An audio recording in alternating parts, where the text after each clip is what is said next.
Magandang araw po. Narito na po ang magiging lagay ng panahon ngayong araw ng Huwebes, August 7, 2025.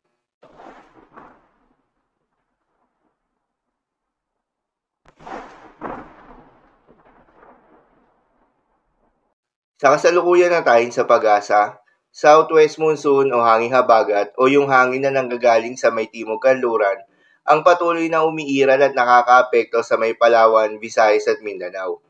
Dahil dito ay asahan yung bahagya hanggang sa maulap na kalangitan na may kalat-kalat na mga pagulan o thunderstorms.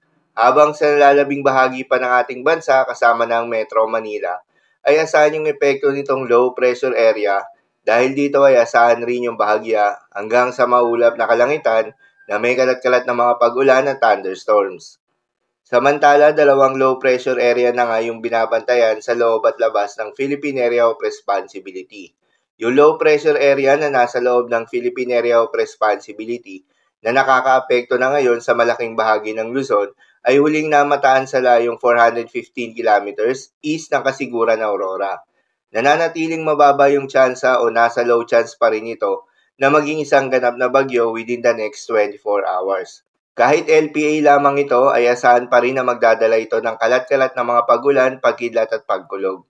Ang nasabing low pressure area nga ay inaasahan na tatawirin ang northern and central Luzon ngayong araw at inaasahang lalabas ito ng Philippine Area of Responsibility Sabado ng umaga.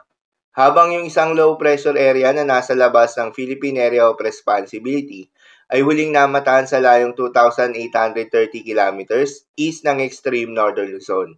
Tumaas na yung tsansa nito o nasa high chance na maging isang ganap na bagyo within the next 24 hours. Malayo ito sa ating kalupaan at walang direktang epekto sa anumang bahagi ng ating bansa. Paalala lamang po na ang mga nasabing forecast ay posible pa rin na magbago. Kaya naman patuloy lamang magantabay sa mga update nating ilalabas at ng pag-asa. Para naman sa magiging lagay ng panahon ngayong araw ng Huwebes, dahil nga sa epekto nitong low pressure area, asahan sa Cagayan Valley, Cordillera Administrative Region at Aurora, ang maulap na kalangitan na may kalat-kalat hanggang sa malawakang mga pag-ulan at thunderstorms. Posible ang mga pagbaha o pagguho ng lupa due to moderate to heavy rains. Habang sa Metro Manila, Ilocos Region, nalalabing bahagi ng Central Luzon, Calabar Zone, Bicol Region, Occidental Mindoro, Oriental Mindoro, Marinduque, Romblon at Northern Samar ay asahan naman yung maulap na kalangitan na may kalat-kalat na mga pagulan at thunderstorms. Dulot pa rin yan ng low pressure area. Posible rin ang mga pagbaha o pagguho ng lupa due to moderate to at times heavy rains. Habang sa nalalabing bahagi ng Visayas, Zamboanga Peninsula, Northern Mindanao, Caraga, Barma at Palawan ay asahan rin yung maulap na kalangitan na may kalat-kalat na mga pagulan at thunderstorms na dulot naman ng southwest monsoon. Posible rin ang mga pagbaha o pagguho ng lupa due to moderate to at times heavy rains.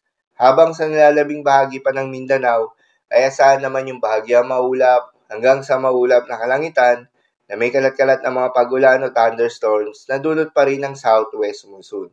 Posible rin ang mga pagbaha o pagguho ng lupa during severe thunderstorms. Sa mga apektadong lugar, ingat po sa mga posibleng banta ng pagbaha at pagguho ng lupa, lalong-lalo na sa mga lugar na inuulan na noong mga nakaraang araw pa. Para naman sa magiging lagay ng mga dagat baybayin, ayon sa pag-asa ay wala po tayong nakataas na gale warning sa anumang seaboards ng ating bansa. Kaya naman malayang makakapamalaot yung mga kababayan nating mangingisda at yung may mga maliliit na sasakyang pandagat, ngunit pinag-iingat pa rin, lalo na kung meron tayong offshore thunderstorms activity, asahan yung paglakas ng hangin at kaakibat nito ay pagtaas rin ng mga pag-alon. So, yun lamang po para sa lagay ng panahon ngayong araw ng Huwebes. Keep safe, everyone.